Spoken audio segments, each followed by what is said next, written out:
Acho que o Décio dispensa comentário, acho que todos conhecem ele, né, de livros e de palestra. E ele gentilmente, não quero contar detalhes, mas gentilmente veio aqui fazer essa palestra para a gente. Ele reside em Mato Grosso do Sul, tá? Então a gente foi uma graça, né? Ele dormiu uma vez. Então, assim, é com muita satisfação que a gente inicia esse, agradecendo muitíssimo ao Décio, né, pela simpatia, pela disponibilidade que ele deu para essa casa. Evidentemente, não foi ele sozinho, a gente da espiritualidade já conversou com ele antes de dar a resposta, né, mas assim, de qualquer maneira, existiu um desprendimento, tá? Então, vamos fazer a nossa oração para a gente começar. Então, eu queria agradecer muitíssimo a espiritualidade por unir pessoas tão afins, né, de crescerem, por estreitar os nossos laços afetivos de pessoas às vezes estão distantes, né, mas chegam agora para a gente. E que Jesus possa dar muita luz aqui aos mentores da casa e a todos nós, aos nossos espíritos protetores, para que nós possamos tomar o rumo certo dessa vez, contribuir um pouco para essa seara de Jesus que tanto trabalhador precisa, e que esse encontro seja esclarecedor, né, que tenhamos muitas reflexões sobre o nosso trabalho, sobre as possibilidades, sobretudo sobre a abertura que a mediunidade pode dar aos nossos corações e mentes. Graças a Deus. Décio.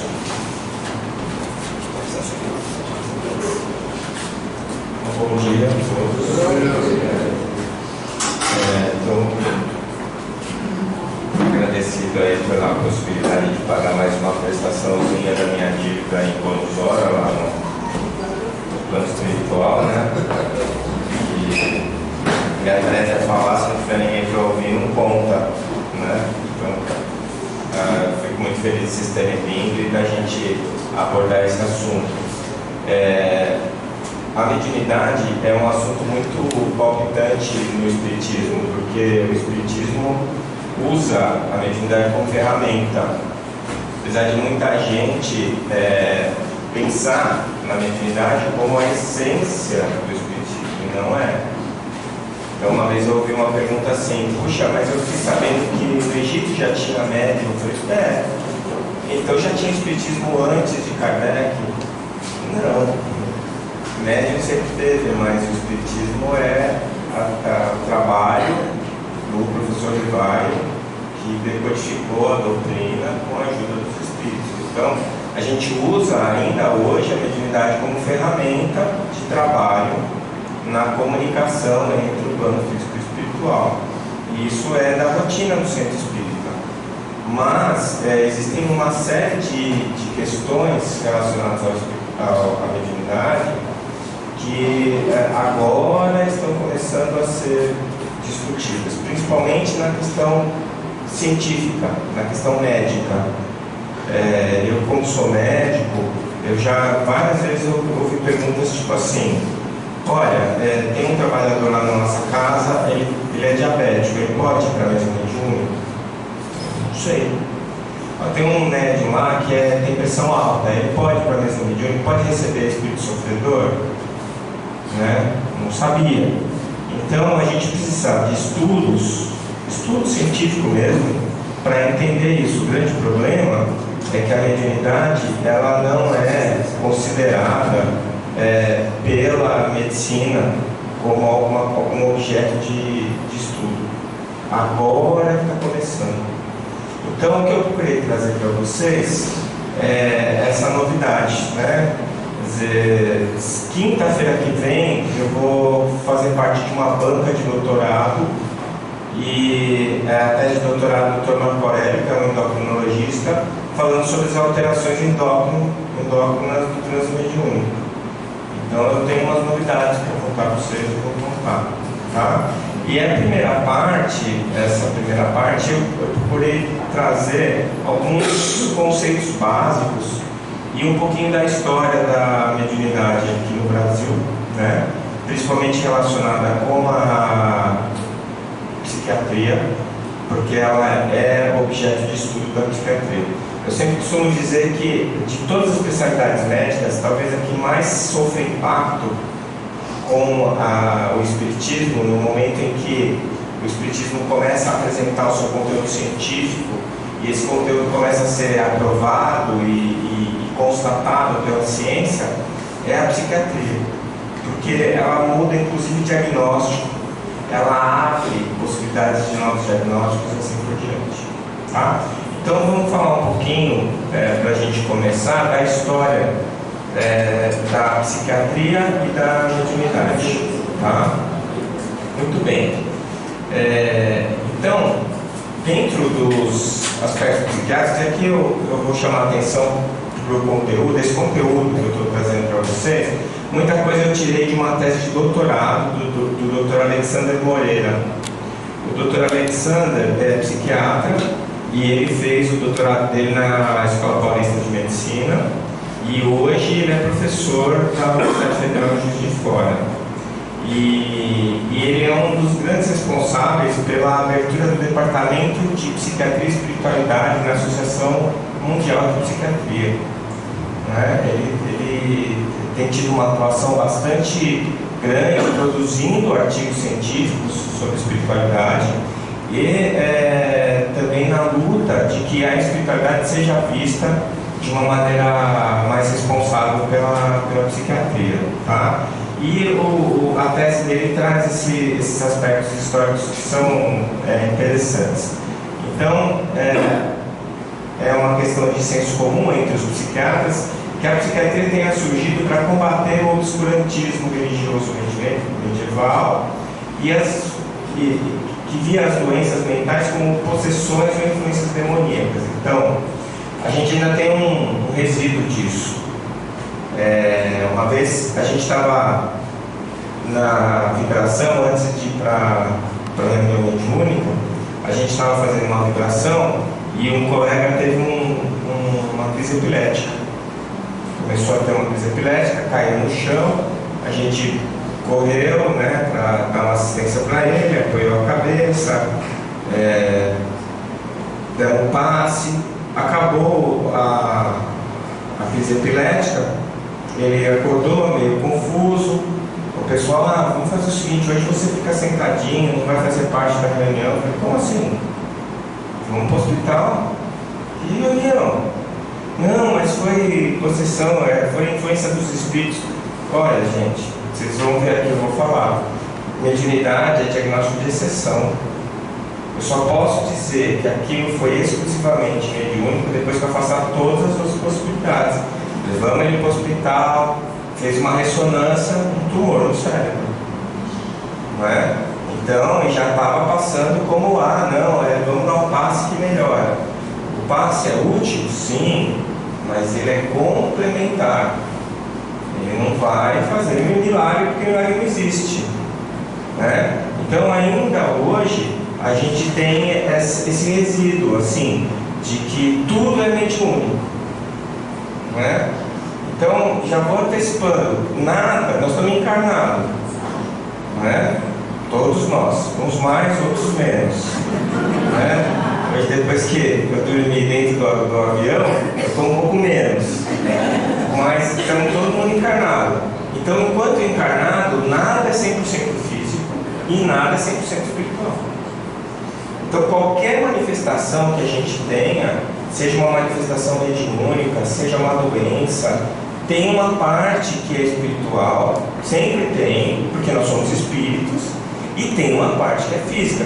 E a gente tem condições de atacar todos os aspectos. Aliás, a visão moderna da saúde é uma visão holística, uma visão integral. Antes era holístico porque estava na moda, agora ninguém usa mais essa palavra, ela está demodê. Agora é integral. Eu faço medicina integral. Né? Então, o que é isso? É você ver tudo. Você não vai ver só o fígado do paciente, você vai ver o fígado, você vai ver os hábitos, se ele bebe, por que ele bebe, onde ele nasceu, a cultura, se ele é depressivo, se existe herança genética para o alcoolismo, se tem, e você vai cercando todos os aspectos. Então, hoje, a gente não faz mais a saúde só com médico, é impossível, é inter e transdisciplinar. Então não é só multidisciplinar. Multidisciplinar é assim, eu sou médico, eu faço parte do médico, aí Aí a psicóloga faz parte da psicóloga, a fisioterapeuta faz parte do fisioterapeuta. Isso é multidisciplinar. Não, é inter ou transdisciplinar. Eu vou conversar com a psicóloga, ela vai me ajudar a resolver o problema médico, eu vou ajudar ela no problema emocional. A gente vai conversar com a enfermeira que vai fazer a anamnese da enfermagem, vai saber quais são as condições daquele paciente, o que ele precisa, qual é o apoio que ela pode dar, e assim por diante. Aí chama o fisioterapeuta, chama o terapeuta ocupacional, e todo mundo junto vai fazer a medicina integral. E dentro dessa equipe está o especialista em espiritualidade, que hoje, neste momento, é alguém ligado à religião do paciente. Então, se o paciente é evangélico, vai chamar um pastor evangélico. Se o paciente é católico, vai chamar um padre. Se ele é espírita, vai chamar um orientador do centro espírita. E assim por diante. Tá certo? Mas, e quem faz isso muitas vezes é o capelão. A gente tem uma ideia de que o capelão é um pastor evangélico, porque a capelania nasceu nos Estados Unidos com a igreja anglicana. Mas aqui no Brasil, a Associação Médica Espírita do Brasil lançou aí um livro sobre capelania espírita, e que está ajudando muito, e teve um crescimento muito grande de grupos espíritas fazendo capelania. O que é a capelania? É você ir para o hospital dar o apoio espiritual para os pacientes. E é interessante que a capelania espírita, eles vão, eles perguntam a religião do paciente, tem que haver um respeito, tem toda uma regra, né? E muitos pacientes que não são espíritas acabam pedindo passe. Quando a capelania espírita vai dar o passe para o outro paciente, eles acabam pedindo, né? Então, essa questão da espiritualidade também faz parte do processo de diagnóstico e tratamento dos pacientes. Essa é a verdadeira medicina integral, tá? Que é uma coisa que está em construção ainda no mundo inteiro, inclusive aqui no Brasil, tá bom? A vantagem que eu vejo nossa aqui no Brasil é que aqui tem espiritismo. E o espiritismo tem essa visão já de berço, a visão evolucionista e a visão integralista na hora do tratamento. Nem todos os espíritas têm, mas o espiritismo tem, né? A alma do espiritismo é essa daí, certo?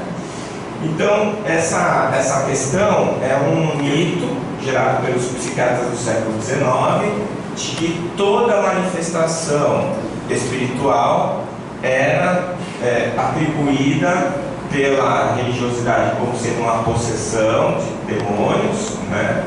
E que não tinha nada a ver com a parte espiritual, mas sim com uma doença mental que precisava ser identificada e tratada. Assim como a religiosidade ainda é vista tradicionalmente, leia-se a questão da ciência ortodoxa, que ainda é materialista, né? E isso está mudando a olhos vistos, né? Como algo negativo. Então, o próprio Freud falava isso, né? Que a religião era uma fuga da realidade, que era uma desculpa que o indivíduo usava, né, para compensar suas frustrações. Então isso ainda tem um lugar dentro da ciência, muita gente ainda fala disso dessa maneira, tá? E principalmente as experiências místicas têm sido vistas como evidência de psicopatologia. Então é assim, eu tenho um ateuzinho lá em casa, que é o meu filho mais velho, que agora está fazendo psicologia, vai vendo, não está ficando feia a coisa lá em casa pra ele. E ele fala sobre isso, ele fala assim, isso não é mediunidade, isso que se chama de mediunidade é alucinação. Quer dizer, a alucinação é muito diferente da mediunidade. A alucinação é fácil de fazer o diagnóstico, não precisa ser psiquiatra. A alucinação é alguma coisa que a pessoa está ouvindo, vendo, que ninguém mais está vendo, e aí nós estamos igual com o médium. Só que o médium, a mensagem que ele recebe tem começo, meio e fim, tem conteúdo, tem uma informação muitas vezes que vai além da capacidade do próprio médium de elaborar aquele pensamento.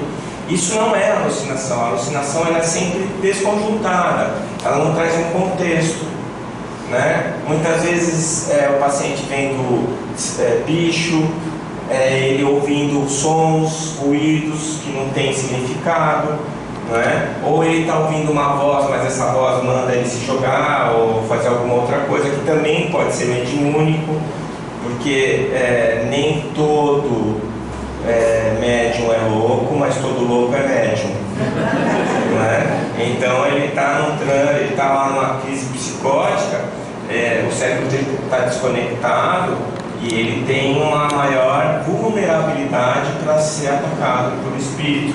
E às vezes tem um espírito que está ali querendo o mal dele e fica incutindo pensamentos recorrentes para ele matar alguém, para ele se matar ou para ele fazer alguma coisa assim.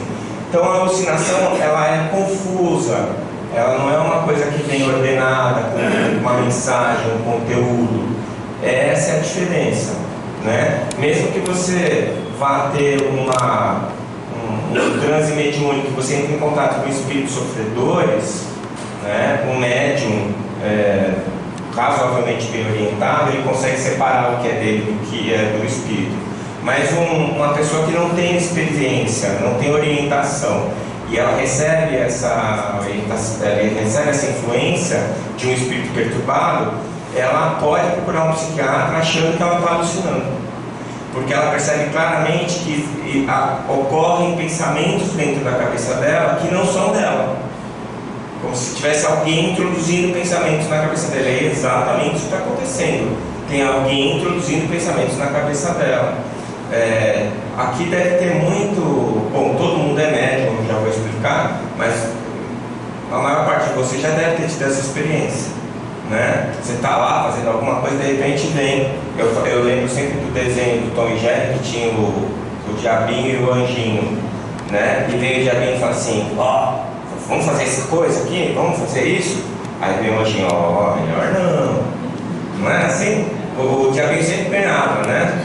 No Tom e Jerry, não sei como é que é com vocês aí, eu tô tentando equilibrar o jogo, né? Mas o diabinho sempre vem primeiro. Mas você vai deixar passar isso barato?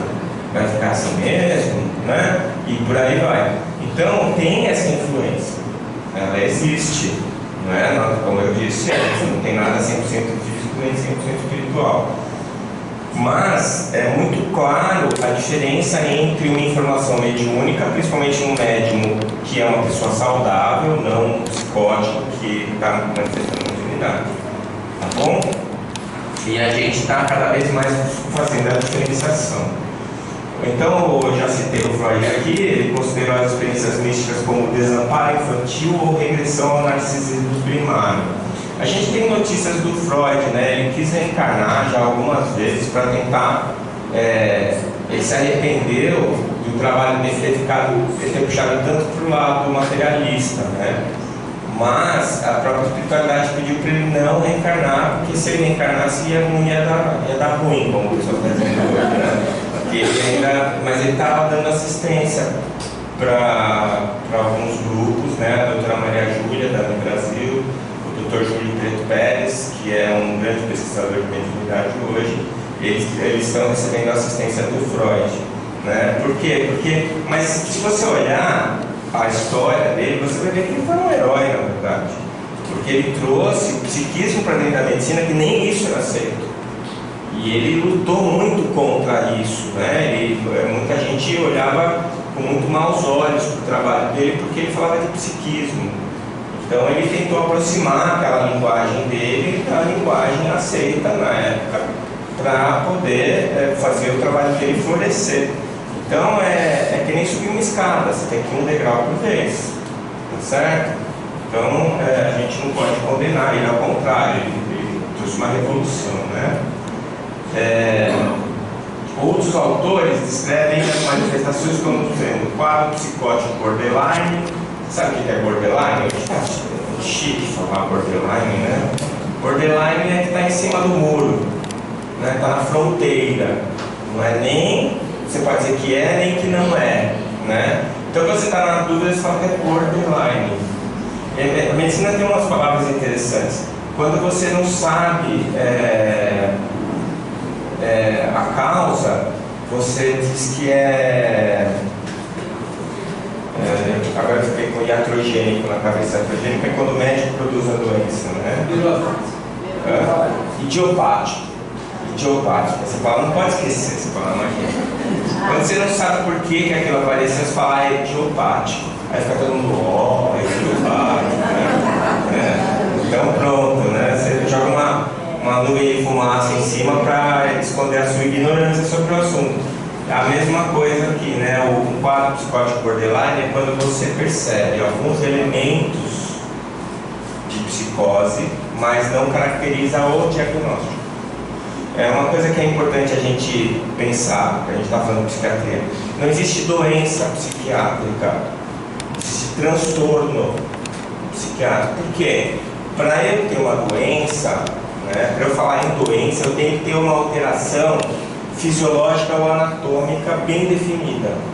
Ou seja, eu preciso ter algum elemento que seja mensurável ou perceptível. E no transtorno psiquiátrico isso não é percebido. Você faz tomografia, ressonância, você mede o sangue e não acha nada, né? É que nem hoje, você está tendo umas dores de cabeça, você está tendo uns sonhos ruins, aí você vai lá no seu neurologista e fala, doutor, não estou bem, eu estou tendo dor de cabeça, estou tendo sonhos ruins, não consigo dormir. Aí ele vai lá, faz uma ressonância nuclear magnética, um eletroencefalograma, dosa todos os seus parâmetros, você leva aquele calhamaço de exame para ele, aí ele fala assim para você, olha, você não tem nada. Aí você fica todo frustrado. É engraçado você ficar frustrado porque o exame não deu nada, né? Tá torcendo para ter uma doença, você não deu a doença para ele, ele sai, esse médico não presta. Né? Como eu não tenho nada? Então, a verdade é que assim, você não tem nada físico, né? Tem que terminar a frase. E nós, médicos, hoje, nesse momento, aqui no planeta Terra, a gente só sabe tratar desse lado físico. A gente aprende isso na faculdade. Então, eu sou um especialista em corpo físico, né? Só que tem mais coisas, e eu tenho que saber que tem. E a gente vai devagarzinho, né? Cada especialidade vai desenvolvendo a sua capacidade para auxiliar o paciente, tá certo? Então, na doença, no transtorno psiquiátrico, você não encontra um elemento, um substrato anatômico ou fisiológico para dizer que aquilo é uma doença, mas existe um quadro que caracteriza um transtorno ou um distúrbio.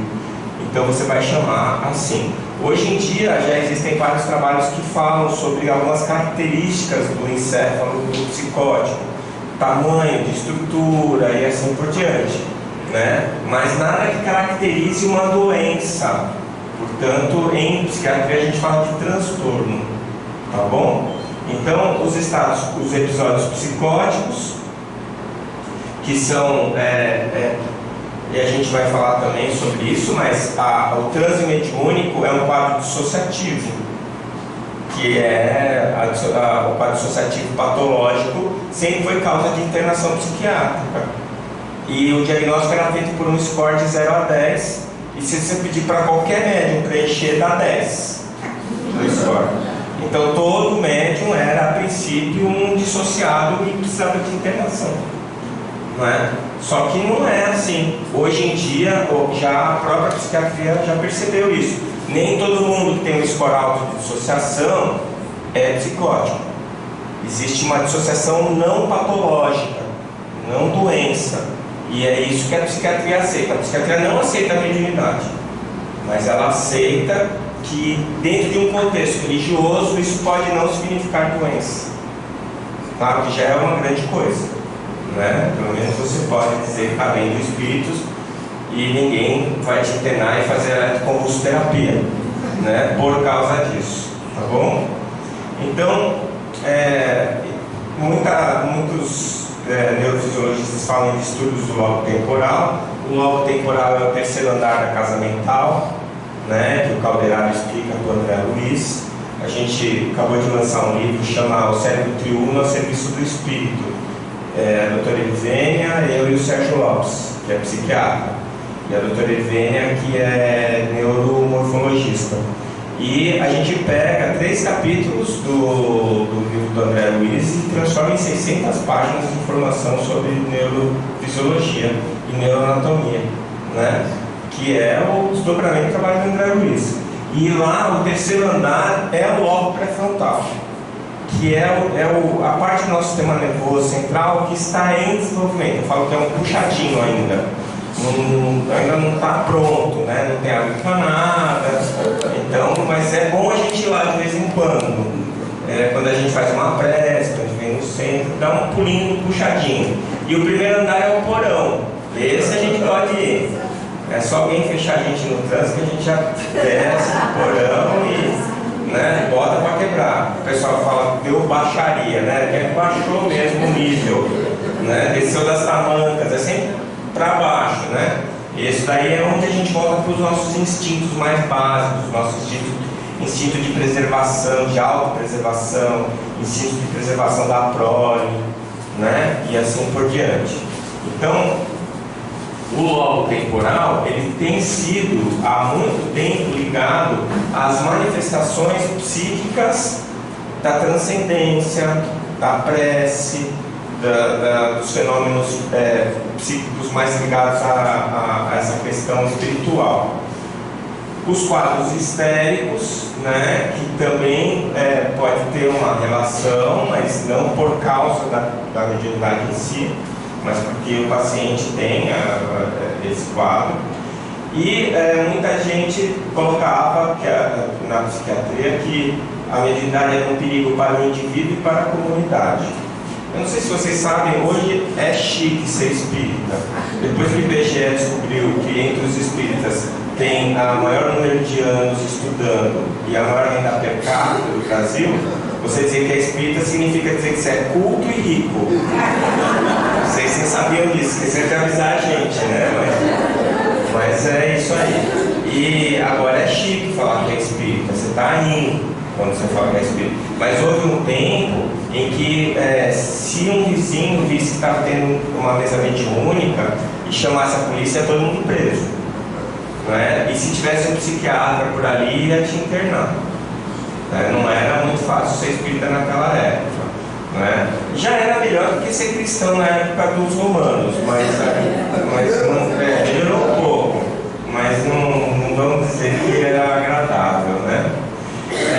Tem alguns dados da psiquiatria brasileira que são interessantes. No livro Espiritismo e Loucura, olha que tema interessante. O médico Coelho Franco Filho, que escreveu o livro, em 1931, afirma no livro que depois da sífilis e do álcool, o espiritismo é o maior fator de alienação mental. Interessante. Ele propõe que se queimassem todos os livros espíritas e se fechassem todos os centros espíritas de candomblé que infestavam o Rio de Janeiro, o Brasil e o mundo ocidental. O pessoal pegava pesado, né? O misticismo e a loucura se acham de tal forma fundidos que não se pode destacar um do outro. Isso, quem disse foi Pacheco e Silva, prefaciando um livro sobre o assunto em 1939.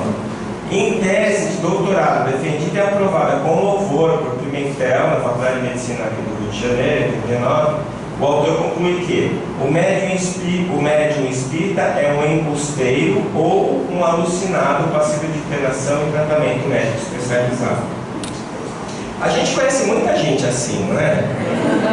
Mas não é porque é espírita, concorda comigo? Tem que toda a qualidade, cor, tamanho, né?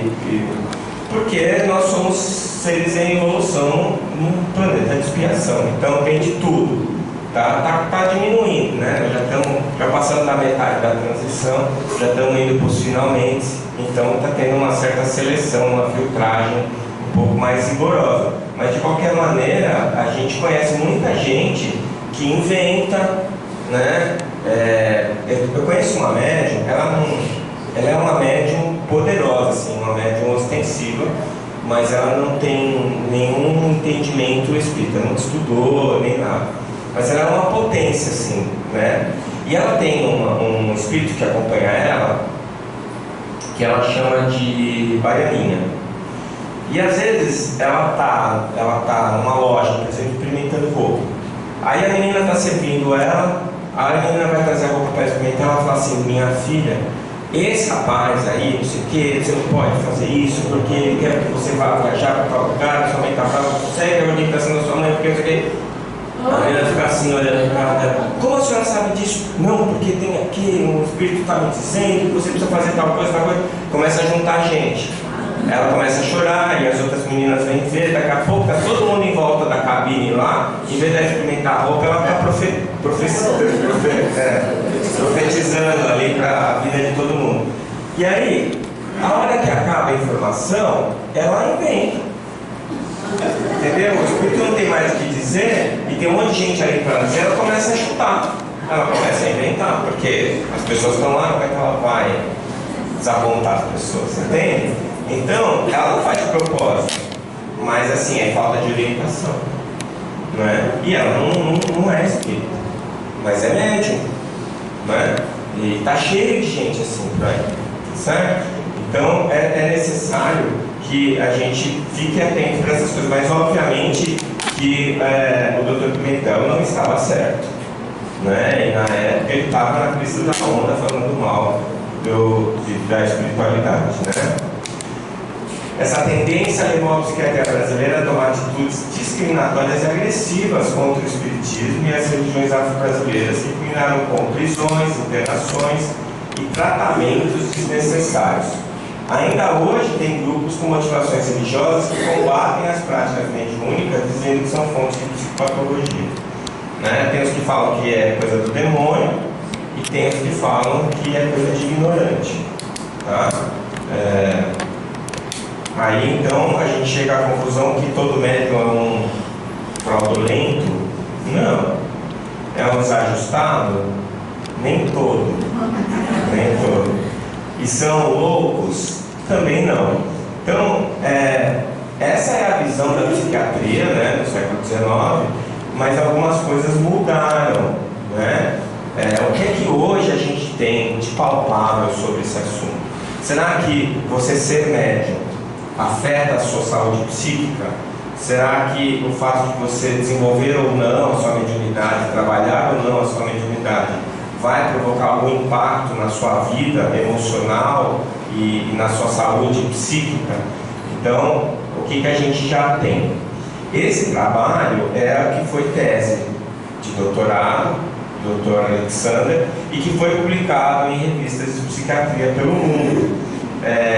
Que ele fala que as experiências espirituais têm um efeito contrário a que era atribuído, ou seja, maior envolvimento espiritual tem maior nível de saúde mental e bem-estar psicológico.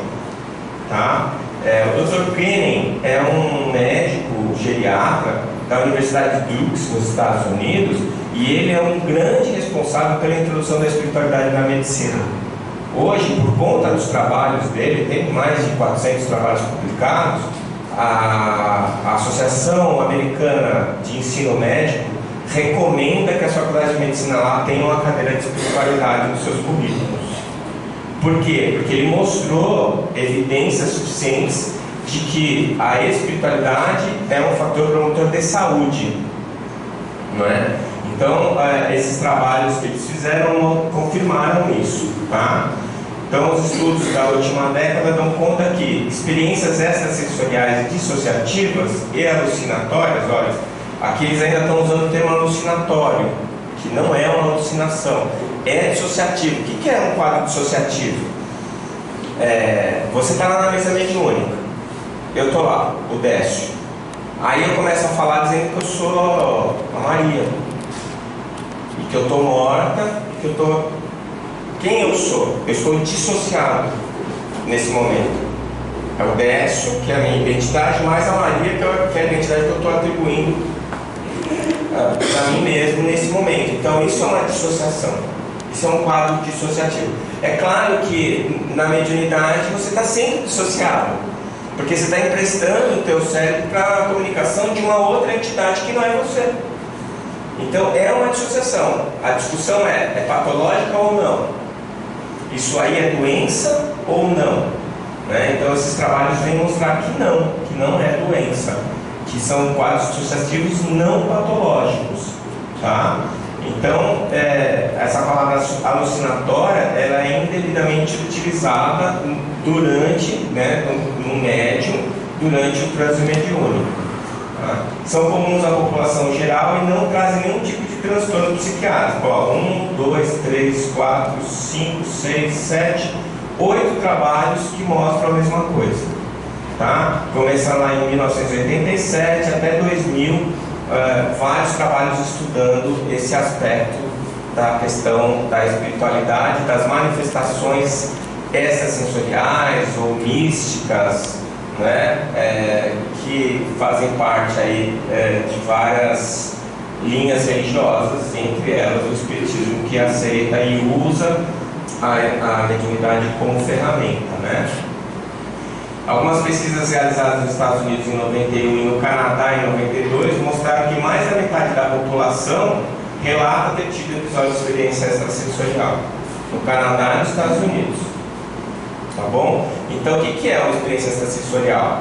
Desdobramento.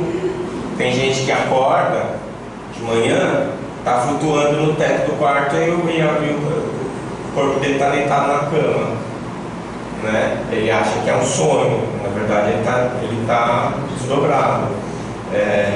Tem paciente que vê a mãe que já morreu, tem paciente que ouve alguém falando no ouvido dele, né? Então, mais da metade da população do Canadá e dos Estados Unidos relataram algum episódio desses em algum momento da vida. Tá? Então, é muito mais comum do que a gente imaginava inicialmente. Então, hoje, essas constatações levaram a Associação de Psiquiatria Americana a incluir no DSM-4 é o Dicionário de Especialidade de Doenças ou de Transtornos Psiquiátricos, né? Que é americano, mas ele é uma referência no mundo inteiro, na psiquiatria do mundo inteiro. E ele criou uma categoria nova chamada Problemas Espirituais e Religiosos. Para que eles fizeram isso? Para diminuir a negligência dos psiquiatras com esse tipo de diagnóstico, ressaltando que muitas vezes os fenômenos não são patológicos e não são passíveis de tratamento. Certo? Então o que eles estão dizendo? Nem todo paciente que dissocia é um psicótico. Nem todo paciente que está vendo coisas é uma alucinação. Então, se houver, você estiver diante de um paciente com esse tipo de alteração, você precisa tirar uma história, você precisa fazer uma avaliação da saúde mental desse paciente, e se ele for saudável, né, mentalmente saudável, você inclui esses fenômenos que ele tem de dissociação dentro dessa categoria aqui. Então, o psiquiatra não é mais obrigado a mandar todo o médium para o manicômio, certo? Esse é o grande avanço. Houve uma época por aí que espalhou, viralizou aí na internet, uma afirmação de que essa mudança do DSM-4 era a Sociedade Americana de Psiquiatria admitindo a existência do espírito. Não é isso. Vocês percebem como não é? Quer dizer, eles só estão... Obrigado. Pode deixar já. Obrigado. Eles só estão dizendo assim, não precisa internar esses caras. Só isso que eles estão falando. Eles estão dando uma opção para o psiquiatra, para ele poder sair dessa questão de fazer um diagnóstico de doença no paciente que ele sabe, visivelmente, que não é paciente psiquiátrico. Tá bom? Muito bem.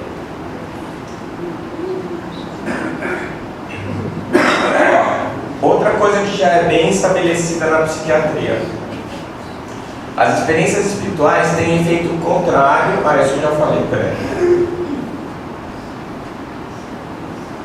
Esse é o trabalho que eu acho um dos trabalhos mais importantes que o Alexander fez. Ele pegou em São Paulo, ele estava em São Paulo, ele pegou alguns centros espíritas de São Paulo, centros espíritas ligados à Federação Espírita Brasileira, e fez um estudo em 2008, foi a tese de doutorado dele, fazendo uma avaliação psiquiátrica desses pacientes e uma avaliação do nível de dissociação desses pacientes.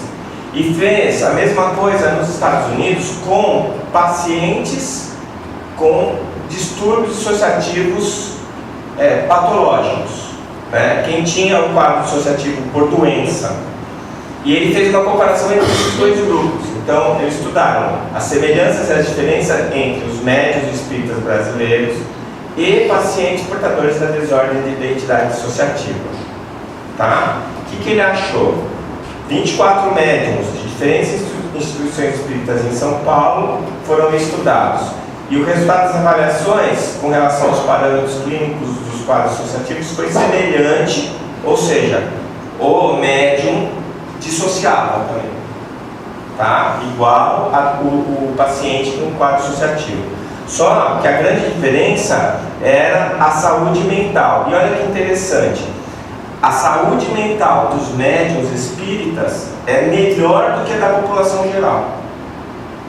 Eu sempre achei que isso acontecia porque na hora que você está na mesa mediúnica, você tem os seus 20 minutos de loucura, não é? E aí você compensa, porque depois você sai mais são, você treinou toda a loucura ali, né? Às vezes todo mundo fala, nossa, que espírito bravo que você recebeu hoje, chama você mesmo, entendeu?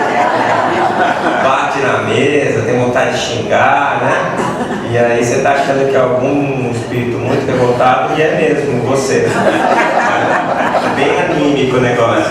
Mas aí você sai de lá, nossa, eu me sinto tão bem quando eu vou na reunião mediúnica, né? Porque você está drenando. A gente está conversando isso, né? Está conversando com o Paulo sobre isso. O médium ele não pode se preocupar muito com isso, porque não dá para separar uma coisa da outra. É difícil. O Chico falou uma vez que o melhor médium possível tinha 20% de animismo, ou seja, não tem como você ser 100% espírito. Ele está usando você, o seu psiquismo, o seu sistema nervoso central, então você vai contaminar a mensagem. O que é importante é depois você analisar a mensagem. Não é porque foi o espírito que falou que é verdade. Não é porque você estava mediunizado que é um espírito que falou. Pode ser você mesmo, pode ser alguma coisa, até uma abordagem de conteúdo que é seu, mas que você não tem acesso. E que também é útil do mesmo jeito. Pouco importa. Por isso que os espíritos não gostam de assinar psicografia. Porque não importa isso. Não importa. Se o Dr. Bezerra tivesse em todos os centros espíritas que recebem mensagem do Dr. Bezerra, ele tinha que ser 1 milhão de espíritos ao mesmo tempo, porque parece que é de quarta-feira à noite que tem reunião em tudo que é centro, que aparece o Dr. Bezerra de Menezes na quarta-feira. Então, quando lá no Maria Modesto, lá em Santos, quando a gente fazia o trabalho lá, eu recebia muita mensagem dele, mas era a mensagem. Alguém ele mandava, manda lá para aquele grupo. Será que ele sabe que existe esse centro espírita aqui? Claro que ele sabe, tem o nome dele. Ele não dá assistência aqui? Claro que dá. Mas ele vem aqui? Provavelmente não. Ele tem os caras que fazem o intermediário para ele. Por quê? Porque para ele é complicado vir para cá, para o orbe, estar aqui presente. É difícil, não é? Mas isso significa que ele não está atento? Claro que não. Que as orientações não são dele? Sim. Mas quem está recebendo muitas vezes não vai nem ver. E se às vezes fica assinando, Bezerra de Menezes, pode ser que ele tenha mandado, assinado, falou, como que nem um telegrama, passa lá pro povo, avisa eles lá que tem que fazer assim, que agora está na hora e tal. E o médico recebe. Mas isso é importante? Não. Se vier uma bobagem e assinar Bezerra de Menezes, eu não vou acreditar. E às vezes vem uma mensagem maravilhosa que não tem assinatura. Entendeu? Tanto faz, não faz diferença isso. E tem as mensagens genéricas, não sei se vocês já perceberam. Essa mensagem do Deus, aí você vai ler todo animado, acaba dele e fala assim, o que ele falou aqui? Que Deus existe, que a gente tem que ser bom, que vamos usar mais, isso eu falo também, né? Então você percebe que não tem, aí vem assinado embaixo. E as mensagens que fazem mais a cabeça da gente rodar, às vezes não tem assinado. Então, tanto faz, não interessa. Depois que você deu a mensagem, se é seu, se não é seu, se é do Dr. Bezerra, se é do Euripides, seja lá de quem for, você vai avaliar o conteúdo depois. E aí você vai dizer se aquilo vale a pena ou não. certo? Porque espírito não mostra CPF na hora da comunicação mediúnica. Não dá para você, ó, cadê o seu CPF? Doutor Bezerra mesmo? Eu não estou podendo te ver, você faz favor. Bota o dedo aqui na biometria. Aqui não é isso, tá certo? A gente tem muitas vezes essa fissura assim de querer, né, saber quem mandou a mensagem, não importa. Existe uma equipe gigante trabalhando no Dr. Bezerra. Gigante mesmo. Não é? E todos eles estão na equipe porque merecem estar. E estão fazendo o que tem que fazer para que as coisas aconteçam. Tá? Então veja que interessante. Aqui, esse trabalho já mostra que não só o médium não é louco, como é menos louco do que a maior parte da população. Tem mais saúde psíquica e mental do que a maioria. Tá? Aí, aqui tem alguns trabalhos de mediunidade que foram realizados por autores que nem espíritas são. Esse daqui é do Dr. Gary Schwartz. Eu tive a oportunidade de conhecer pessoalmente o Dr. Gary Schwartz, porque com as viagens da ANA Internacional e os congressos que a gente teve a oportunidade de participar nos Estados Unidos, na Europa, muitas vezes a doutora Marlene convidava esses pesquisadores para participar dos congressos com a gente, e foi muito interessante para nós e para eles. Né? Teve um MEDNESP que primeiro teve as apresentações internacionais, e tem um psiquiatra inglês, o Dr. Peter Fenwick, que ele veio, fez a palestra dele, depois ele quis ficar para o MEDNESP. E aí a doutora colocou um tradutor do lado dele. Ele assistia as palestras e eles iam traduzindo. E no final ele falou assim: mas eu faço tanta pesquisa, nunca achei nenhum trabalho do Dr. André Luiz, que é tão citado. Cadê os papers dele? Esse médico, esse psiquiatra inglês, isso foi lá em 1997, mais ou menos, que ele veio. Ele começou a buscar os livros traduzidos para o inglês, do André Luiz, e agora em 2019 ele fundou a Associação Médico Espírita do Reino Unido.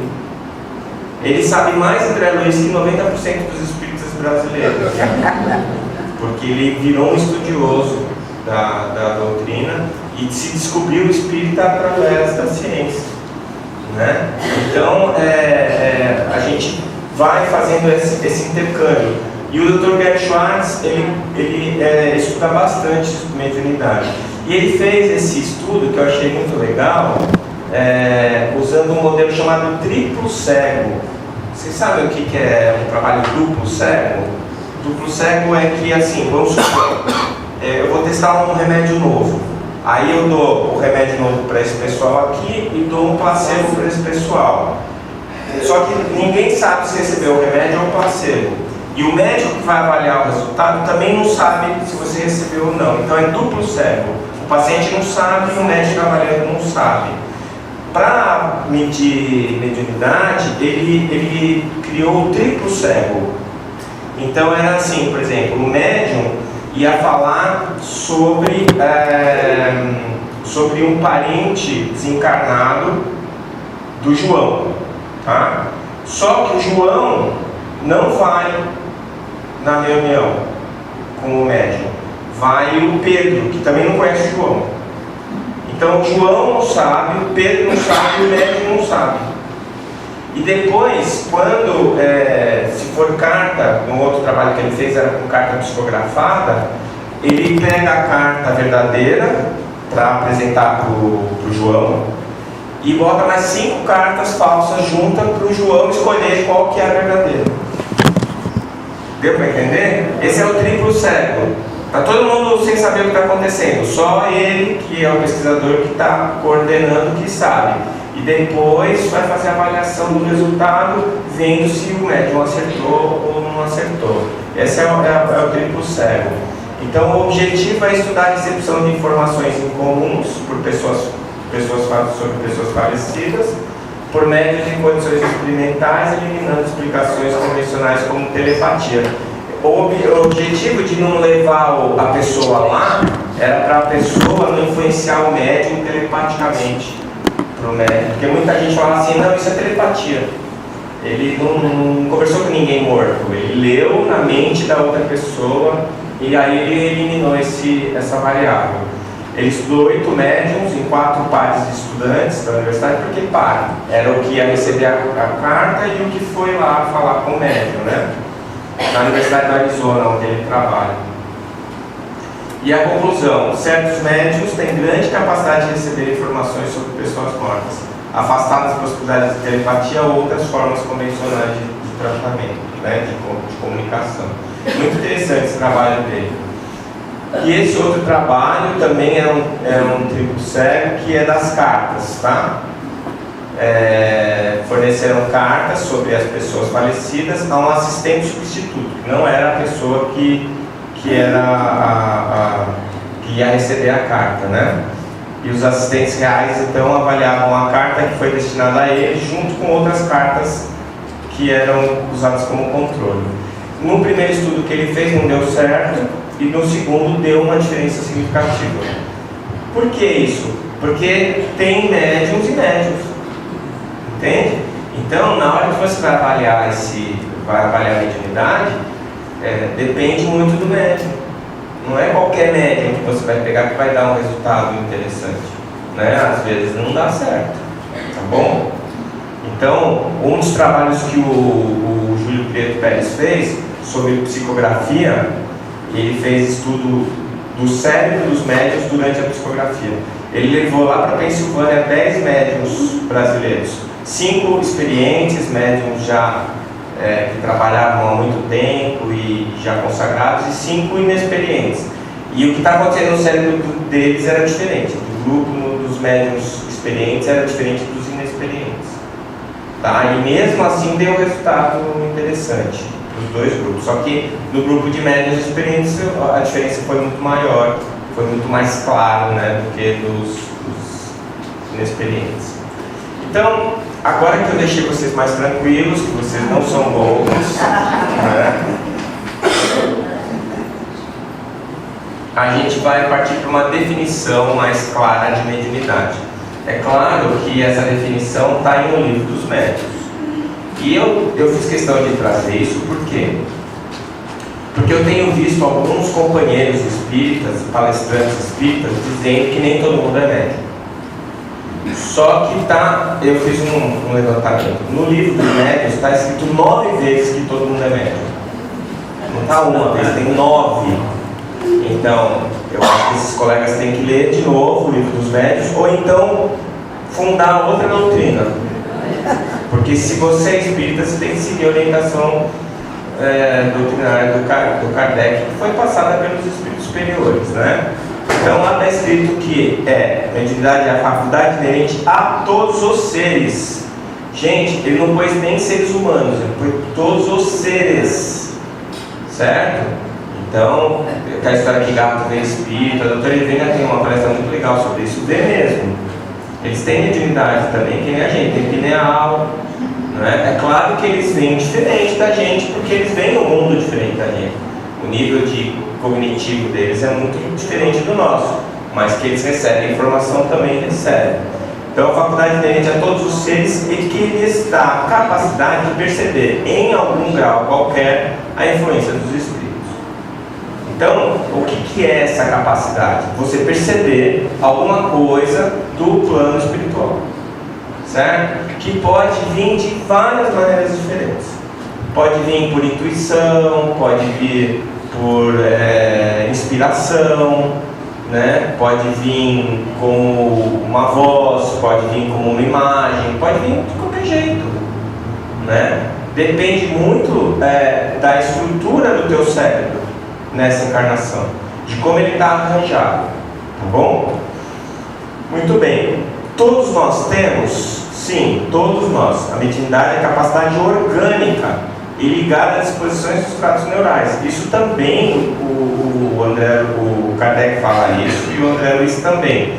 Então eu também ouvi uma vez uma palestra de um palestrante muito bom, por sinal, eu gosto muito do que ele faz, dos livros dele, E ele falou, cometeu esse gafe. Ele falou assim: mediunidade não tem nada a ver com o corpo físico, é exclusivamente espiritual.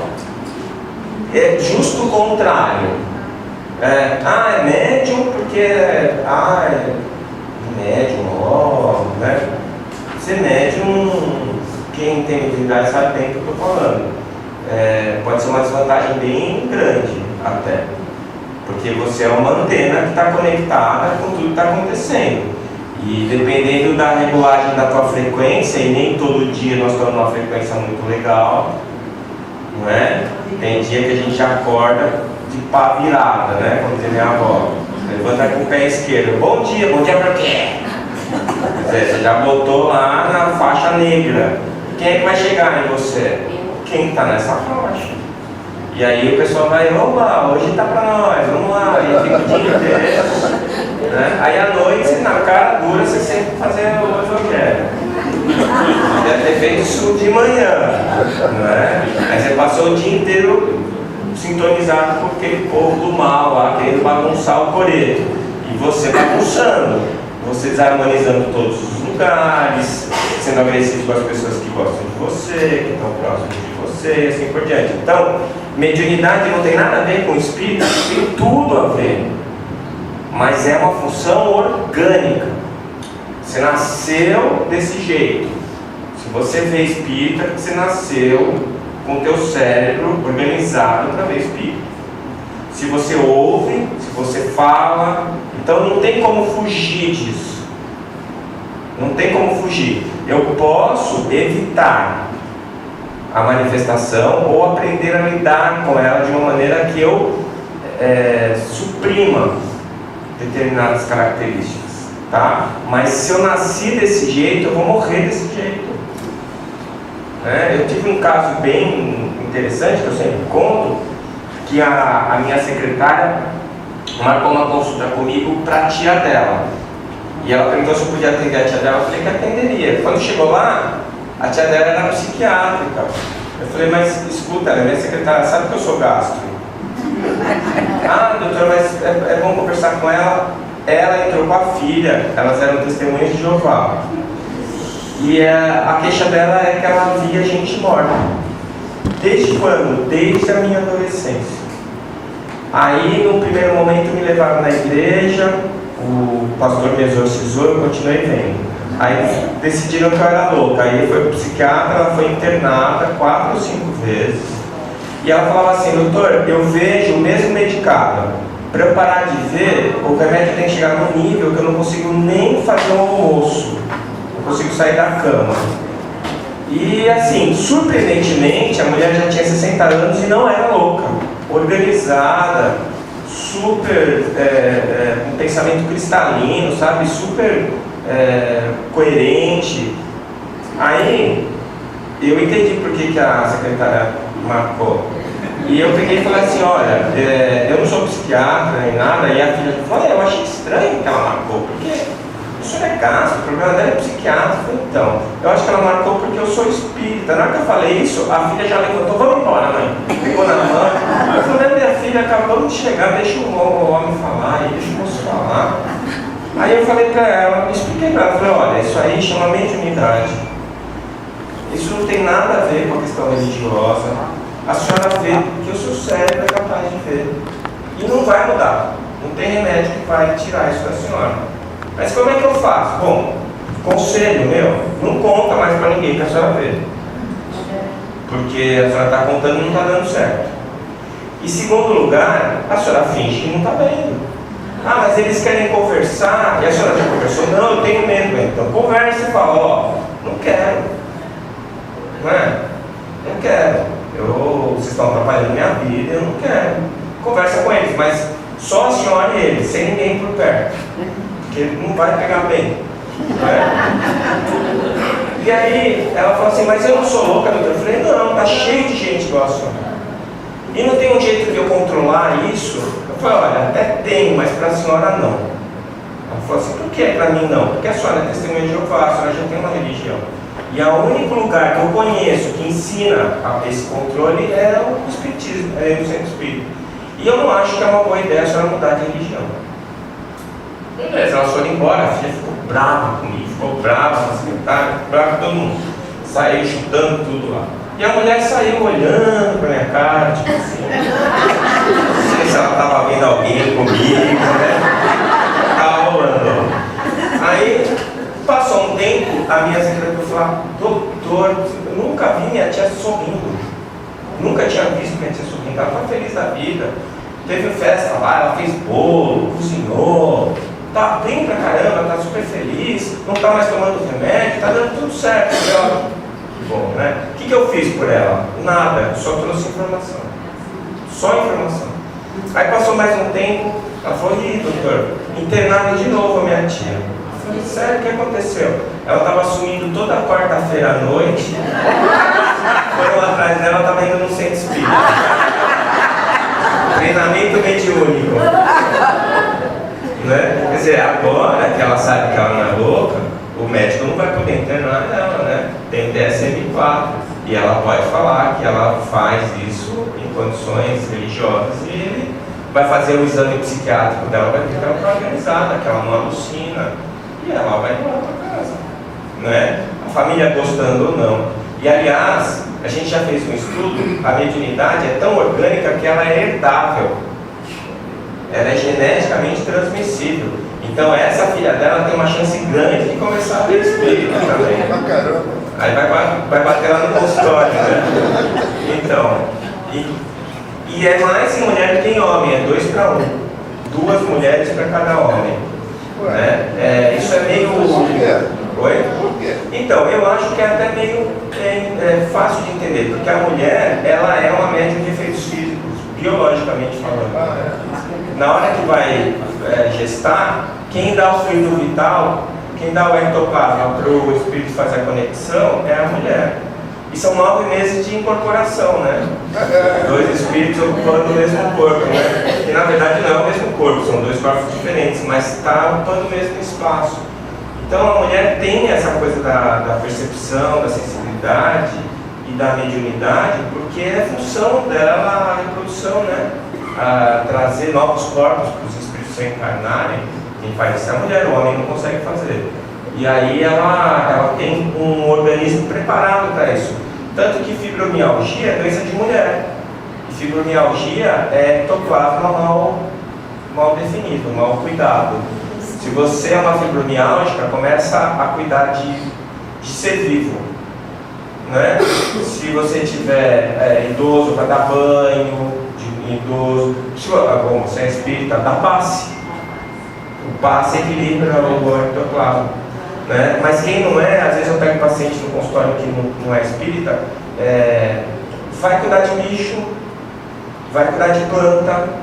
Mas não é cuidar da planta por água, você tem que ir lá, tocar na planta, mexer na terra, ou pegar o bicho, dar banho no bicho, ajudar a dosar o bicho, né? Porque aí você equilibra, porque a mulher produz ectoplasma, produz em maior quantidade que o homem. Se ela não dissipa isso, acaba acumulando no corpo e ela vai fazer materialização, vai fazer cisto, vai fazer tumor, vai dar dor, não é? Se come alguma fonte de carboidrato muito rica, muito fácil de digerir, tipo o açúcar branco, por exemplo, refinado, ela produz ectoplasma em maior quantidade de má qualidade, dá mais dor.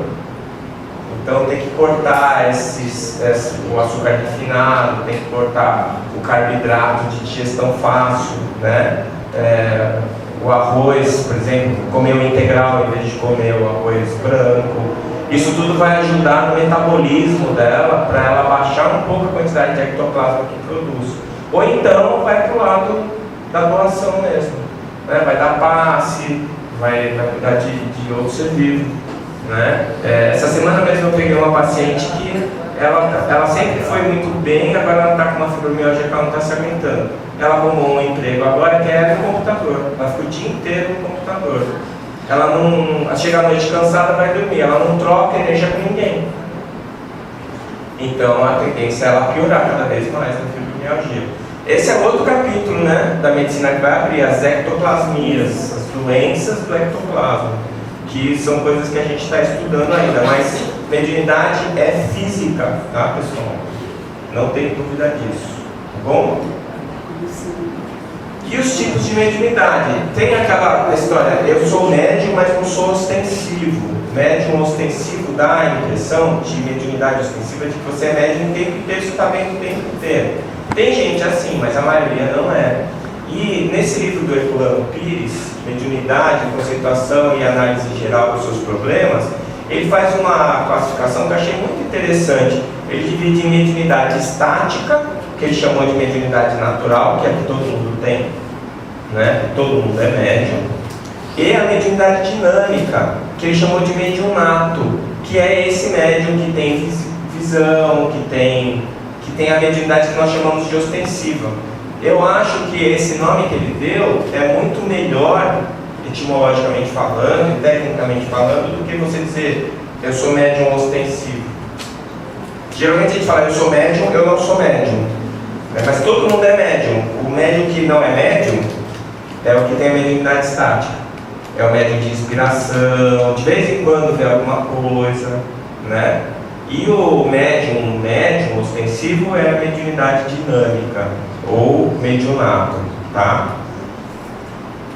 Então, a mediunidade está presente em toda a história da humanidade. Então, existem relatos da pitonisa, do oráculo de Delfos. Sócrates ouvia o seu daimon, que era o espírito dele. Aliás, Jung também era médium. Jung ouvia os espíritos, né, que davam as dicas para o trabalho dele. Moisés, Paulo de Tarso, os extras de São Francisco, Maomé, etc. Todos têm descrições de comunicações mediúnicas.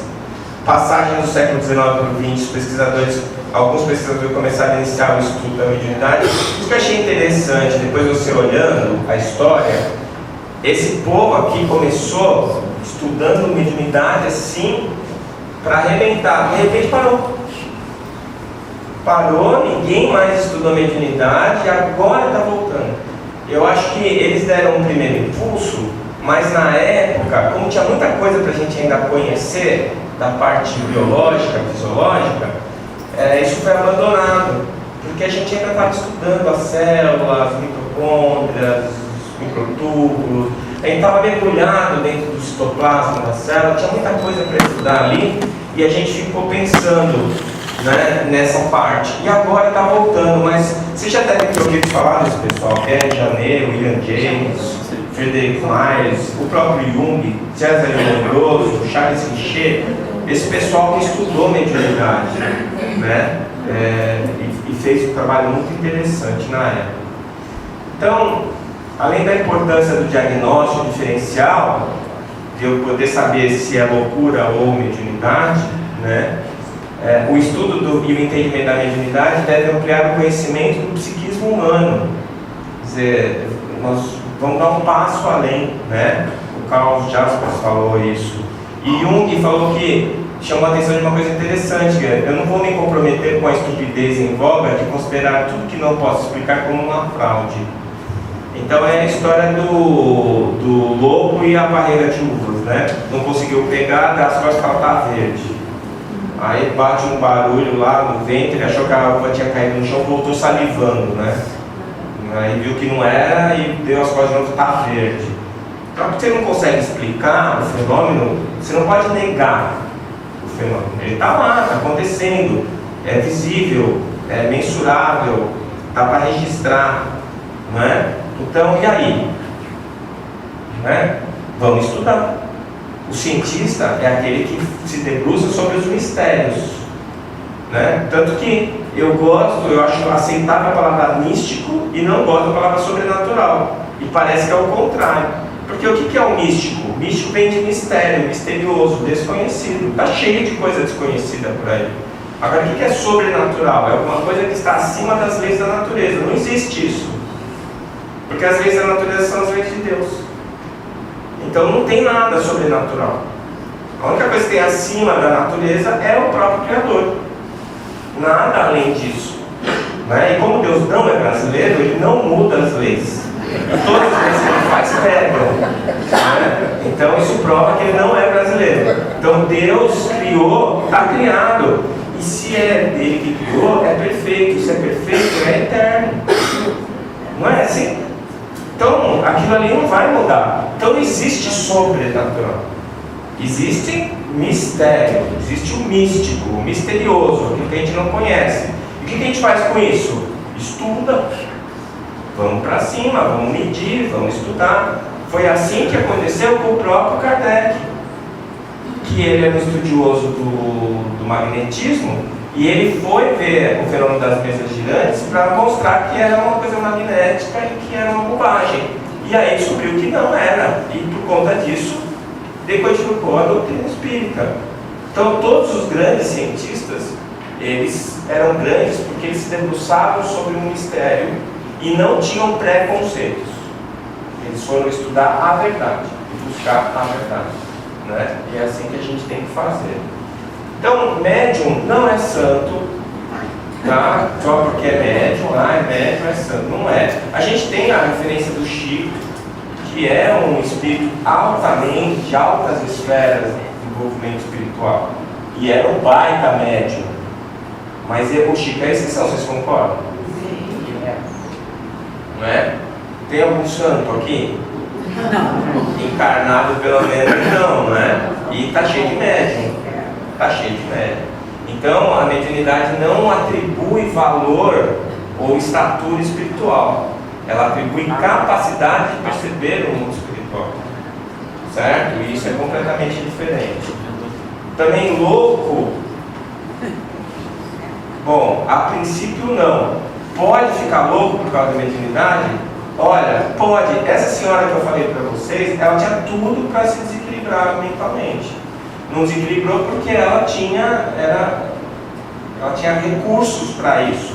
Mas hoje, em que a mediunidade está se manifestando cada vez mais cedo, e a gente vê crianças com um fenômeno mediúnico muito forte, muito evidente, me preocupa a saúde mental dessas pessoas. Porque se está num ambiente em que a família não aceita e leva num psiquiatra que não tem a visão moderna da mediunidade, vai entrar com remédio para essa criança, vai estigmatizar essa criança num momento extremamente crítico da encarnação dela, que é a infância e a adolescência. E a chance dela sair desequilibrada desse processo é muito grande. Então há uma necessidade importante de se entender a mediunidade em termos médicos para orientar essas crianças, não é? E o Espiritismo tem muito a contribuir, muito mesmo a contribuir. Há já uma preocupação dos espíritas de uma maneira geral. A Federação Espírita Brasileira consultou o Dr. Francisco, que é um neuropediatra, Dr. Fernando, desculpa, que é um neuropediatra lá do Cariri, e que tem uma larga experiência em mediunidade em criança, e eles escreveram um livro que a Federação está lançando sobre mediunidade em criança. Então é muito importante que a gente se informe sobre esse assunto, porque elas estão aparecendo cada vez mais e a gente precisa estar atento para o diagnóstico e mais ainda para poder orientar os pais. Então, de uma maneira geral, o que eu recomendo é fazer o que eu faço no consultório. Eu nunca bato de frente com a crença do paciente, não é o certo. Ele tem direito a acreditar no que ele quiser. Mas você tem o dever de orientar tecnicamente ele. Se você tem conhecimento de mediunidade, você é espírita, você já leu o livro dos médiuns, você estuda o assunto, tem vivência, você tem conhecimento técnico para ajudar. Então você tem que ajudar sem querer que a pessoa vire espírita, dá um jeito, traz o nome para cá, vamos rezar, faz vibração. Se você conseguir trazer a criança, se for necessário, traga, se não precisa também, mas vamos ajudar, porque senão pode ocorrer um desequilíbrio. Se ela tiver já uma tendência, né, um psiquismo mais fragilizado, essa experiência da mediunidade mal orientada vai provocar um quadro de doença, de transtorno psiquiátrico depois. que pode ser uma depressão, pode ser ansiedade ou pode ser até uma psicose. Então a gente precisa orientar, tá? Então, não é louco nem missionário, é uma pessoa igual às outras qualquer, como uma outra qualquer, que consegue captar através da sua antena coisas que estão ocorrendo no plano espiritual, certo? E isso pode ser uma vantagem, mas normalmente para os desavisados é uma desvantagem, tá bom? Não sei se o que acontece com vocês, mas no dia da reunião mediúnica eu já acordo com o pessoal na fila. Já acordo o pessoal na fila. Eu falo, nossa, mas hoje eu estou estranho, eu estou sentindo tal coisa. Chega à noite, o primeiro espírito que se manifesta era aquele que estava na primeira da fila. Né? O Marco Aurélio fez o trabalho dele, ele percebeu que o médium, antes de começar o trabalho mediúnico, ele já está influenciado. Né? Ele fez o eletroencefalograma que mostrou isso daí. Eu vou mostrar para vocês depois do intervalo esse trabalho dele. Então, a gente precisa ter essa higiene mental, fazer uma asepsia mental. A gente não pode, você não tem o direito de chutar o balde, né? Você não tem o direito de ficar irritado, você tem até, mas é uma opção, né? Você vai estar chafurdando naquela lama ali, junto com um monte de gente que quer que você chafurde com eles. Vocês já repararam que quando você faz alguma coisa errada, você quer companhia? Já repararam isso? Eu tinha um amigo meu que ele comprava um carro novo, quando ele não gostava do carro, ele ficava tentando convencer todo mundo a comprar um igual. Aí esse é ruim, a gente aprendeu que era ruim também. Porque em vez da burrada ele quer companhia na burrada, para ele não se sentir burro sozinho. Né? Então quando tem alguém querendo, não, mas olha, eu comprei um apartamento naquele, compra também, é legal, é muito bom lá, compra, é porque ele se arrependeu. Né? O condomínio é caro, está dando vazamento no banheiro, pode ir lá ver que tem coisa. Então, se você, na verdade, se você está bem, você divide o seu bem-estar com as pessoas e o caminho que você encontrou para achar esse bem-estar é recomendável, uma caridade que você informe as pessoas, mas isso não obriga as pessoas a acreditarem no que você acredita. Né? Mas você tem essa missão aí. E durante o processo mediúnico, como você é altamente influenciável, você tem essa necessidade de filtrar os seus pensamentos, de manter uma higiene mental para que você não fique sendo importunado por espíritos que estão querendo que você faça companhia para eles nas escolhas erradas que eles fizeram. Tá? Então a sintonia é que vai determinar que tipo de médium você vai ser. Né? Qual a influência que vai trazer dor e sofrimento para você, ou se vai fazer com que você produza prodígios. Né? Então, se você vai ser útil ou não dentro dessa sua capacidade de comunicação, depende da sintonia que você vai colocar. Então, eu parei de entrar em rede social, né? Eu estou fazendo uma dieta de informações. Eu estava ansioso, descobri que o problema era o tal do celular. Então, eu parei de ver jornal e parei de ver recado no celular. O pessoal fica bravo comigo, mas eu estou muito mais feliz. Que eles que fiquem bravos, não estou nem aí. Né? E eu ia falar uma coisa, olha, desvio da rede social. Era da influência, né? Bom, daqui a pouco eu lembro. Mas é mais ou menos isso. Você abre o celular, você vai entrando em contato com um monte de coisas ruins e você vai entrando naquela vibração das coisas ruins, né? Sendo que, na verdade, você não escolheu pensar aquilo, né? Mas você escolheu abrir. Ah, já lembrei. Eu entrei na rede social a última vez, o pessoal fazendo uma campanha para ninguém assistir o Big Brother Brasil. Como assim? Você assiste Big Brother? Não. Por quê? Porque eu não gosto.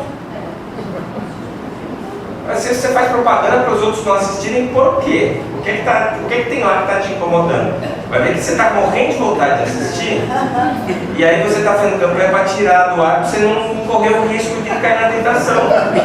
É uma explicação que tem, porque se você não gosta, é só não pôr na Globo. É sintonia. Ah, eu detesto o Faustão, então não põe na Globo domingo, porque está passando o Faustão. Então, quando você escolhe a sintonia, você está escolhendo o tipo de sinal que vai receber, e você não pode dizer que você está desavisado, porque não está, né? Principalmente se você for espírito. Tá? Então, a mediunidade tem dois lados, que são bem nítidos para mim: um lado espiritual, que é ligado à sintonia mental, e o grau de desenvolvimento moral do médium, né? Porque quanto mais evoluído moralmente você for, mais fácil é para você manter essa vibração adequada, tá? Quanto menos evoluído, mais difícil. E mesmo que você tenha algumas capacidades em áreas específicas da sua vida, tem outras áreas que você vai ter dificuldade. Então, eu achava que eu tinha um obsessor que morava no meu carro. Porque toda vez que eu ia dirigir, eu virava um bicho. Como o raio virava. Tranquilo ainda. Só que agora é um bicho, eu pus na coleira aí, mas continua um bicho. E aí que eu descobri que é auto-obsessão. Tem alguma coisa que acontece comigo, o carro, a experiência de dirigir, que eu gosto muito, ela traz alguma coisa meio selvagem para mim, assim, meu tronco encefálico vem lá para cima. E eu fico meio assim, ninguém pode me passar. Aí eu fico rezando, né? Hoje eu fico rezando, mas é meu isso aí. Então eu já sei que eu tenho essa dificuldade. Então, por exemplo, eu não ouço mais rock no carro, porque quando põe rock eu fico mais agitado ainda. Aí eu ponho uma música bem, às vezes até chata, aí eu vou mudar, mas eu falo, não, deixa. Agora eu botei Tim e Vanessa lá. Aí às vezes eu tô ouvindo, tô chorando lá. Meu Deus, como isso é lindo, e tô lá dirigindo. Mas agora eu tô melhorando. Meu obsessor mudou. Agora ele tá no banco do. Ele estava do lado, agora ele está no passageiro lá atrás, né? Já está mais difícil. Então, mesmo que você tenha já muita coisa resolvida aqui, às vezes elas não estão resolvidas aqui. E a hora que bate aqui, você não consegue controlar com a sua razão, porque a emoção é muito mais forte. Então, evita aquela situação, né? Ou se acontecer, acha um jeito de apertar um botão de emergência, puxar tá? Você tem que ter um plano B, se você se conhece. Então, por isso que é importante o autoconhecimento, né? E o lado fisiológico, que é o que a gente vai falar depois do intervalo, que vai trazer como será que funcionaria isso no seu cérebro. De que maneira que você consegue ver um espírito desencarnado. Porque não é com a retina que você vê. Se fosse com a retina, todo mundo que está ao seu redor pode ver. Tanto que a gente vê todo mundo junto, um espírito materializado, mas o espírito desencarnado, só quem vê é o médium, né? E ouvir, como é que ouve? Não tem som, então você não ouve com o tímpano, com o ouvido, você ouve com a pineal, não é? Como isso funciona? Então eu vou trazer uma teoria neurofisiológica. E as funções endócrinas, que o trabalho do Marco Aurélio trouxe muita coisa para a gente. A melatonina tem efeito, a adrenalina dispara o coração, não dispara, aumenta a pressão arterial, não aumenta, né? O paciente que é diabético pode trabalhar na mesa mediúnica, não pode, e assim por diante, que são os aspectos físicos da mediunidade, já que ela é uma atribuição física. A mediunidade é uma senso-percepção igual à visão, à audição, né? O cheiro, o gosto, o tato. Ela é uma percepção que vai pelos tratos neurais. A grande diferença dela dos outros sentidos é que todos esses outros sentidos estão ligados diretamente a fenômenos físicos da matéria orgânica, né, da matéria grosseira. E na questão espiritual, na mediunidade, a gente tem uma percepção de um plano diferente, de uma outra dimensão. Como nós somos seres transdimensionais, ou seja, a gente existe em mais de uma dimensão ao mesmo tempo. Quando a gente está encarnado, o nosso corpo biológico está na dimensão física e o nosso corpo espiritual está na dimensão espiritual. Então a gente está em duas dimensões ao mesmo tempo, nós somos transdimensionais. Então, como isso está acontecendo, então a mediunidade, a glândula pineal é o órgão sensorial que percebe esse outro mundo, que é um mundo seu também, que você está ligado, mas que enquanto encarnado e desperto, você tem dificuldade de identificar. Tá? Se você estiver encarnado e dormindo, você abandona a percepção física e vai para o plano espiritual. Né? Então, outro dia eu recebi uma ligação de um colega lá do Sul, que é médium, ele tem mediunidade no sono, né? Médium onírico, chama. E ele acorda todo dia de manhã, ele lembra tudo que ele fez quando estava dormindo. E eu fico morrendo de inveja dele, porque ele está fazendo uns cursos lá no plano espiritual. E ele lembra do curso, tá colando, não pode. Aí ele me ligou de manhã: ô Décio, tudo bom? Tudo? Você me ligando, né? Que legal. Não, é para te avisar que a gente está na mesma sala. Isso aí está na mesma sala. Eu falei: então você me passa o conteúdo. Porque eu não lembro, cara. Ele falou: não, mas você lembra, depois você lembra. Eu falei: assim não tem graça, cara. Né? Você anota, depois me manda. Né? Então tem esse lado aí. Você sabe quem está encarnado e desencarnado pelo fio de prata.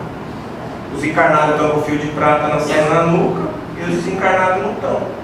A diferença é essa, mas está todo mundo trabalhando lá, né? E se alguém te acorda, você sai da aula sem pedir licença para o professor, né?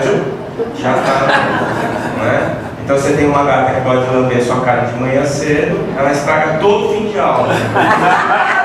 Vai fechar a matéria, ela vem lamber sua cara, aquela língua de lixa que eles têm, e tira você do seu sono. Então, depois do almoço a gente vai falar desse lado aqui, tá bom? Então os médiuns são antenas que recebem informações dentro da frequência de onda em que eles estão ajustados. É isso.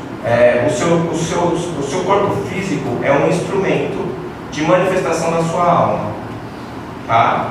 E ele vai usar as especificações que você deu para ele, através do conteúdo genético e dos aspectos que você imprimiu, das energias que você imprimiu quando você reencarnou, tá bom? Então, o ajuste de frequência é teu. Tem um ajuste mais grosseiro e um ajuste fino. O ajuste fino a gente faz todo dia com os nossos pensamentos e as nossas atitudes, tá? Então, algumas conclusões. A mediunidade não é uma psicopatologia, ou seja, ser médium é fisiológico, não é patológico. A mediunidade não é fator gerador de doença mental, mas o médium é um fator de influência sobre a saúde mental. Ou ele pode agravar ou pode proteger. Tá bom? Então, depende da maneira como você usa essa capacidade. Você pode ter um agravamento, é aquele exemplo que eu dei das crianças, ou da senhora que fez até eletroconvulsoterapia, tadinha, por causa disso. Ou um fator protetor, como os médiuns espíritas lá de São Paulo, né, que foram os estudados pelo Dr. Alexander.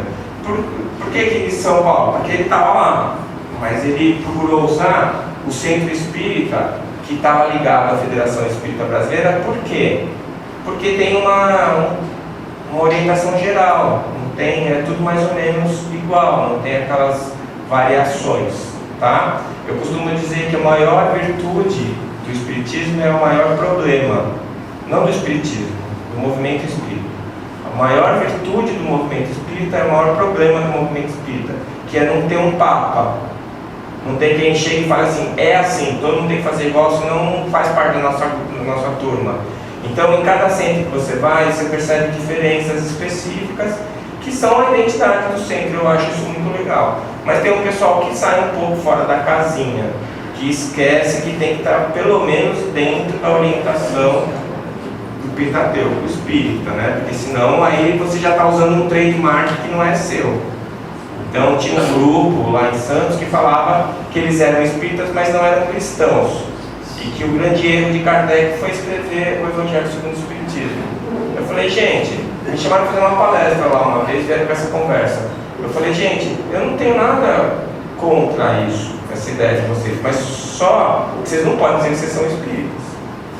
Funda uma outra doutrina aí, doutrina dos não Kardec's, sei lá, inventa alguma coisa aí, mas não pode ser kardecismo, não pode ser espiritismo, se você não valoriza a mensagem de Jesus. Porque foi o âmago da questão foi esse. É o Consolador. E você está tirando isso para sobrar o quê? Fenomenologia. Né? Para você ir lá. Por que a orientação da Federação Espírita foi de não fazer mais reunião mediúnica em público? Porque o povo ia ver o bicho pegar. Eles queriam ver os caras. Oh, será que alguém vai levitar? Será que alguém vai se jogar no chão, gritar? Quer dizer, queria ver o show. Isso não é espiritismo. Eu gosto de falar uma coisa, quer dizer, eu não gosto de falar porque sempre tem alguém que interpreta errado. Mas eu estava pensando nisso outro dia. Se a partir de amanhã não existissem mais médiuns no mundo, todos os médiuns perdessem a capacidade mediúnica, qual é o impacto que isso ia ter no espiritismo? Zero. Zero impacto. Por quê? Porque o espiritismo não precisa da mediunidade, ele usa a mediunidade como ferramenta. E nós temos aí, pelo menos, fora Kardec, mais uns 480 livros que o Chico deixou, que a gente nem leu ainda. E quando leu, nem entendeu. Então, mesmo que a gente fique sem mediunidade em 200 anos, ainda tem coisa para atualizar. E tem gente que fala assim, precisa atualizar o espiritismo, precisa atualizar os espíritos. Precisa atualizar como? Lendo o livro de 70 anos atrás. Porque André Luiz já tem 70 anos. Tem livro dele que tem 70 e poucos anos. Tá? E o que é que tem lá de interessante? Tudo. Então, assim, eu sempre rezo um Pai Nosso, quando eu leio algum companheiro espírita dizer assim, André Luiz errou nisso. Eu rezo um Pai Nosso pro colega que escreveu. Porque ele vai se arrepender. Sabe? Porque, olha, quantas vezes falaram quando ele estava certo? Todo mundo queimou a língua. Todo mundo queimou a língua. A gente achava que ele estava errado porque a gente não tinha a base teórica para entender o que ele estava dizendo. Então, quando a gente pega 3 capítulos do livro dele e transforma em 600 páginas de conteúdo científico, quando você pega um parágrafo e dá um capítulo de 40 páginas, um parágrafo do Evolução em 2 Mundos deu 40, deu um capítulo de 11 páginas, quase, deu 40, eu reduzi para 11 para poder caber no livro. Um parágrafo. Então, a gente é que está precisando entender essa mensagem profética aí, que foi dada para a gente de presente, que até o Dr. Peter Ferrier já percebeu, lá na Inglaterra, nunca tive que falar de Kardec na vida dele. E cadê os livros, cadê os papers do Dr. André Luiz, que eu quero ler? Esse cara sabe tudo, não é? Então está na hora da gente se debruçar sobre isso. Então, você falar para mim que tem gente que não é médium, e você é espírita, você não leu o livro dos médiuns? Tem 9 citações lá. E aí então, depois você pega essas citações, vai para o André Luiz, e você vai achar um monte de outras citações, explicando como é que a coisa acontece. E aí você diz para mim que não está escrito. Não, está escrito, você não leu. Você não leu. Tá bom? Então acho que a gente tem que ter esse trabalho agora, e a AME tem esse objetivo, de pegar conteúdo científico ligado à medicina e à saúde, que está na obra de André Luiz, e desdobrar isso, rechear esse conteúdo com o conhecimento científico atual, e o que ainda não tem, a gente está produzindo ciência. Então, por exemplo, o trabalho do Marco Aurélio, mestrado e agora o doutorado dele, que vai ser semana que vem. Eu estava agora corrigindo a tese dele, que eu vou ser da banca dele de doutorado. Ele fez ressonância nuclear magnética do cérebro dos médiuns, para saber se tem alguma alteração. Está estudando, está indo atrás. Por quê? Porque não tem esse conteúdo. Então nós vamos gerar esse conteúdo. E a gente tem a vantagem de ter o André Luiz que está orientando a gente. E aí a tarefa é essa aí, da gente correr atrás. Tá? O que é que faz a diferença, na verdade? Aí você vai encontrar, não, tem que desenvolver mediunidade. O que é desenvolver mediunidade? Ah, não, você tem que trabalhar para melhorar a sua sensibilidade. Mas eu não quero ver espírito. Se eu trabalhar, eu vou melhorar minha sensibilidade, eu vou ver mais espírito. Então como é que é? Não, é que você tem que aumentar a sua frequência de trabalho, porque isso é uma tarefa, um compromisso seu e você precisa cumprir. Gente, esse tipo de coisa, não estou falando que é mentira, mas não cola. O cara está querendo fugir, você está falando para ele tem que trabalhar mais, não é? Dedicar-se apenas ao fenômeno piorou, né? Piorou. Então o que é? Por que tem que desenvolver a mediunidade? Na verdade, acho que o termo que eu usaria é entender a mediunidade. Porque quando eu comecei a estudar esse assunto, eu tive algumas experiências que eu nunca tinha tido. Então a primeira vez que eu tive uma experiência mediúnica bem clara foi aquele companheiro que eu contei para vocês que convulsionou e teve um tumor cerebral. Ele desencarnou por causa do tumor.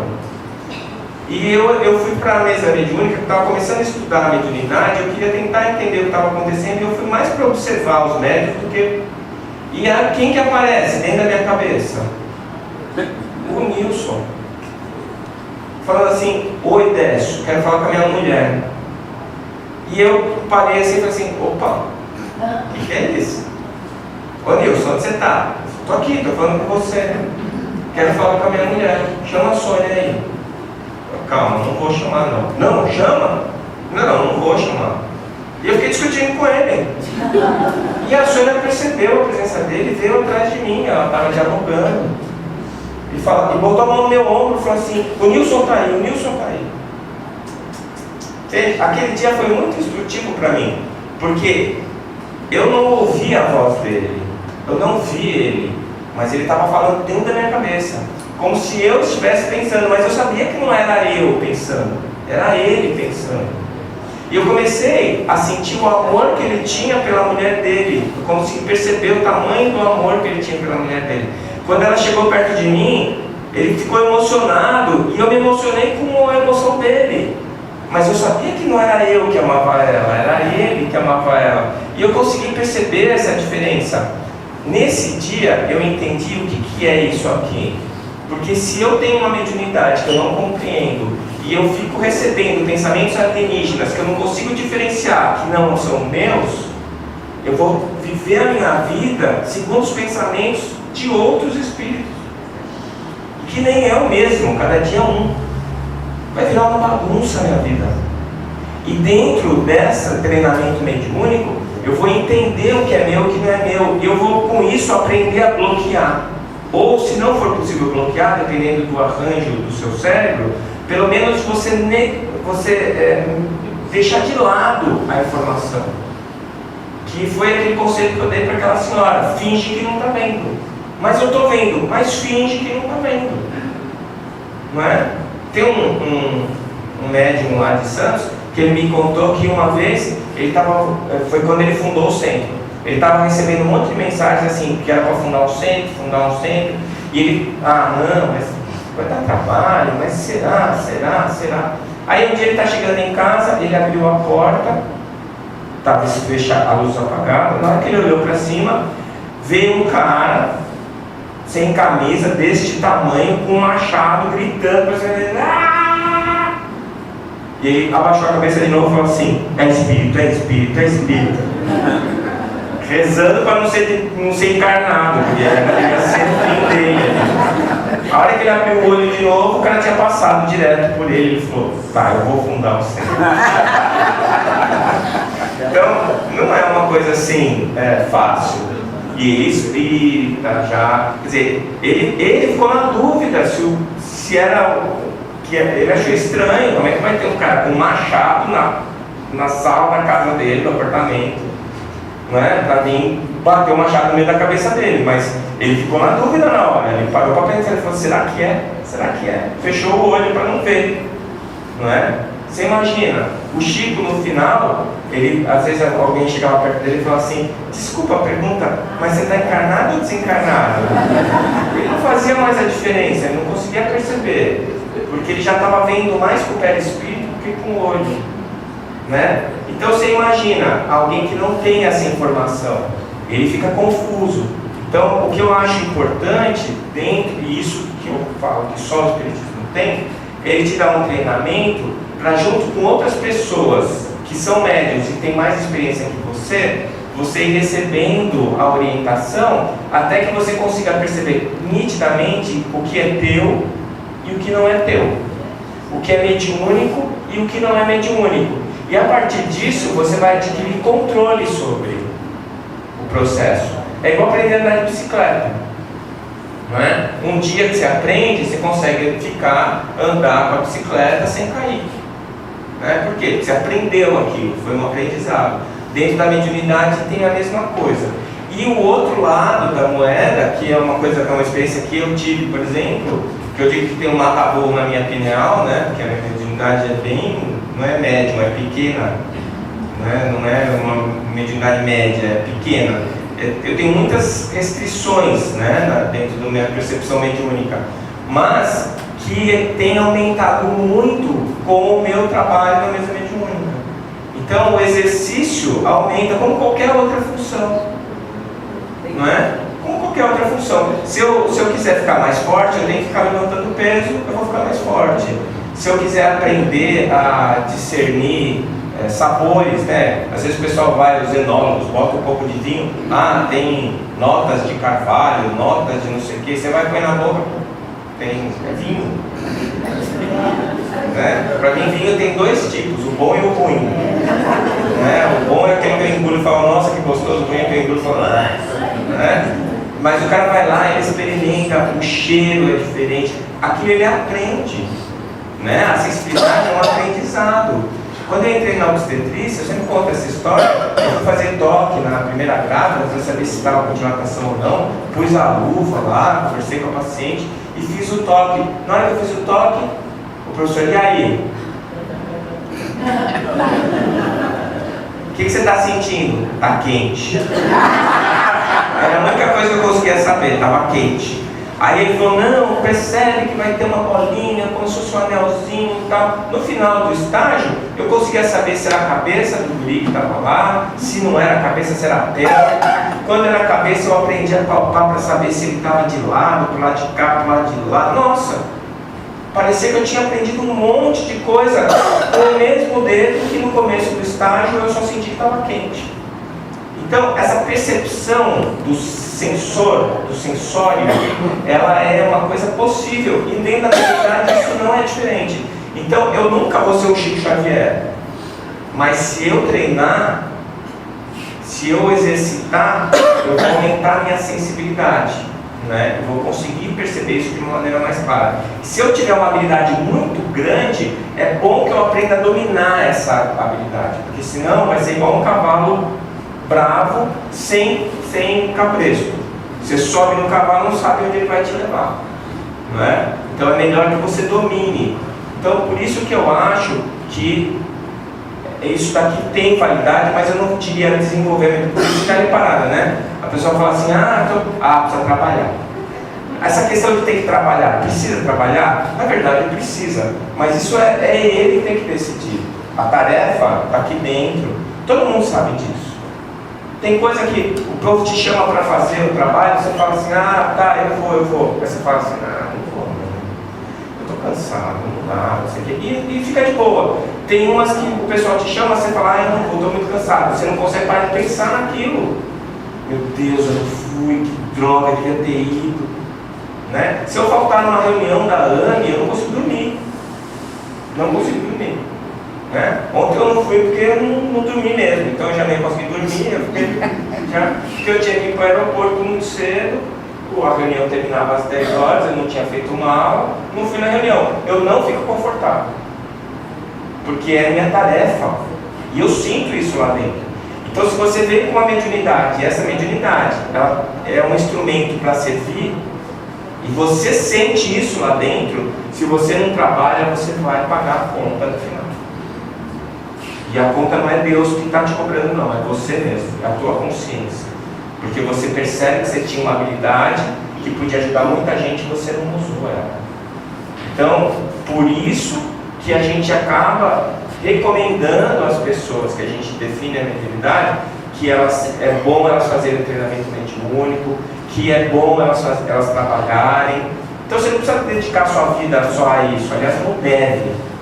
Mas se você tem mediunidade, isso tem te incomodar no seu dia a dia, vai para a reunião de treinamento mediúnico, desenvolvimento mediúnico, para você aprender a lidar com essa sua habilidade, de forma que ela se transforme em algo útil para você e para as pessoas que estão ao seu redor. Tá? Então, na verdade, você vai aprimorar a antena e a frequência. Certo? Porque eu digo sempre que o espiritismo é delivery. Você não precisa ser espírita para ser espírita. Não é? Você não precisa nem comprar livro, você tem tudo pela internet, em PDF, em casa mesmo, você pode resolver o problema. Por que a gente vai no centro? Porque primeiro que no centro você encontra outras pessoas que têm a mesma crença que você e que sempre tem alguma coisa interessante para trocar com você. Tem uma coisa que ela leu que você não leu e assim por diante. E aqui é um local protegido. Então é aqui no local protegido que você pode arriscar a mediunidade. E é aqui que você vai fazer um exercício de uma maneira mais segura. Eu falo que a diferença é mais ou menos o seguinte: você está com apendicite, eu posso operar você na mesa da sua sala, da sua casa, ou no centro cirúrgico. O que você prefere? Centro cirúrgico. Por quê? Porque lá é um lugar adequado, porque está tudo preparado para isso, porque tem antisepsia, porque tem equipamento. Na mesa da sala não tem. Então, se você tem mediunidade, você vai fazer evangelho e começa a baixar espírito lá, tem alguma coisa errada. Não é? Você tem que vir para o centro. Mas você consegue se desenvolver sem vir fisicamente aqui. Mas é mais fácil vir.